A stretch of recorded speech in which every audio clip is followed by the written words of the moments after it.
दया करो भोलेनाथ हम पर दया करो, दया करो भोलेनाथ हम पर दया करो। हम तेरी संतान हम पर दया करो। उससे प्रार्थना करें, निवेदन करें। सती मां शिव जी से कह रहे, वर्णन आया एक मधुरा नाम की अप्सरा, इतनी सुंदर, इतनी सुंदर, शिव जी के ऊपर जल गिर रहा था और मधुरा उनको खड़ी होकर देख रही।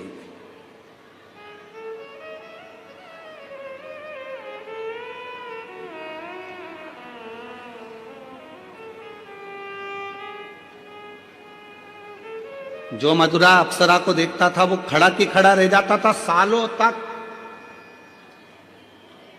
पर शिवजी के सामने मधुरा अप्सरा पहुंची, पर भगवान देवाधिदेव महादेव ने अपने नेत्र तक नहीं खोले।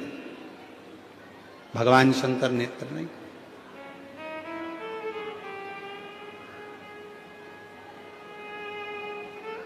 शिव कुछ बोले ही नहीं।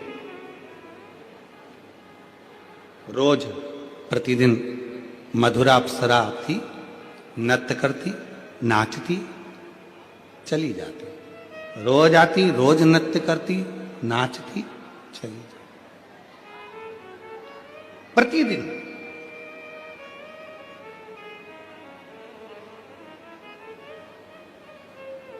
अब एक दिन मधुरा अप्सरा ने बड़ा गलत कृत्य कर दिया। शिव जी के जहां भगवान भोलेनाथ बैठकर तप साधना कर रहे थे, उन्हीं की गोद में जाकर मधुरा अप्सरा बैठने लगी। उन्हीं की गोद, उनकी गोद।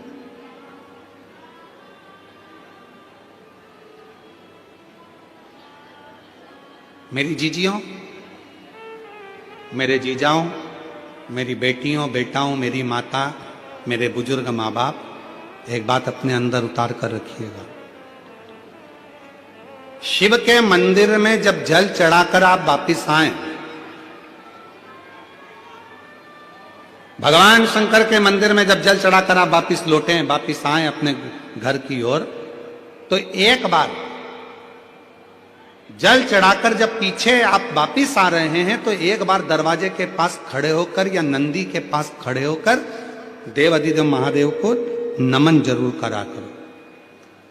कुछ नहीं बन सके तो हर हर महादेव कहा करो। ये भी ना बन सके तो पंचाक्षर मंत्र नमः शिवाय बोला करो, षडाक्षर मंत्र ओम नमः शिवाय बोला करो। ये भी ना बने तो श्री शिवाय नमस्तुभ्यम बोला करो, बोला करो। क्यों? हो सकता है हमारे पूजन में, हमारी अर्चना में, हमारी साधना में, हमारी आराधना में, भगवान की आराधना में, जल चढ़ाने में, पूजन करने में, कोई भगवान का भजन करने में कोई कमी रह गई हो, तो हम चलते चलते, जैसे आप लोग जब जाते हो तो जाते जाते कहते ना, भैया अगर कुछ कहने में गलती हुई हो तो क्षमा करना भैया, हम आपसे हाथ जो, अर्थात शिव की साधना में, शंकर भगवान के मंदिर से जल चढ़ाकर, पूजन कर कर, आराधना कर कर, साधना कर कर, विनय कर कर, पशुपति व्रत कर कर, प्रदोष व्रत कर कर, हरतालिका तीज कर कर, कोई भी व्रत कर कर, सोमवार का व्रत कर कर, कोई भी व्रत आप कर रहे हो, भगवान किसी देवता के मंदिर में आप ये करें ना करें, पर शंकर के मंदिर में जरूर करा करो।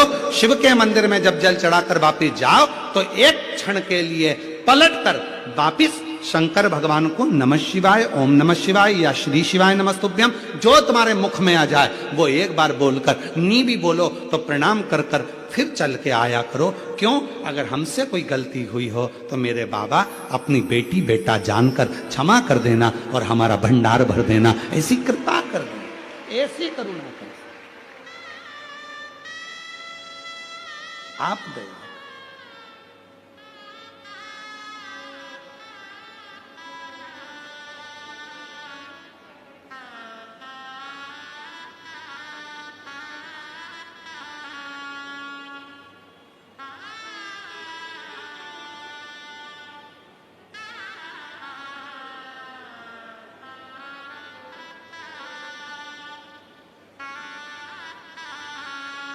फिर शिव आएगा।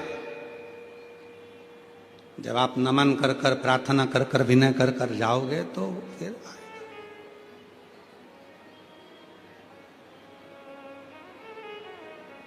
फिर पीछे नहीं हटोगे, कह सकते हो आला रे आला, शंकर आला,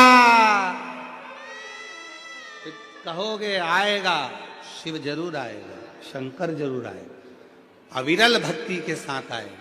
और जब वो आएगा तो दुनिया के सारे दुख, सारी तकलीफें, सारे कष्ट मिटा। एक पत्र है, अच्छा है,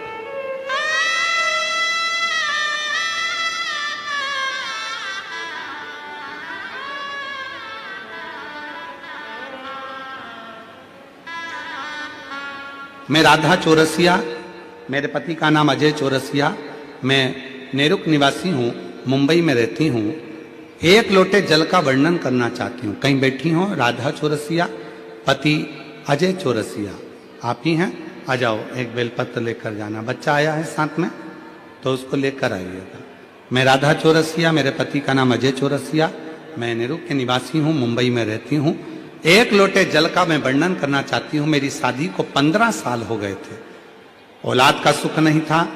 2022 में मेरी मम्मी ने आपके कथा के बारे में बताया था। आपने जिस तरह बताया था एक लोटा जल सारी समस्या का हल, तो मैंने वैसा ही किया और मैंने सफेद आंकड़े की जड़ का उपाय भी किया। गुरुदेव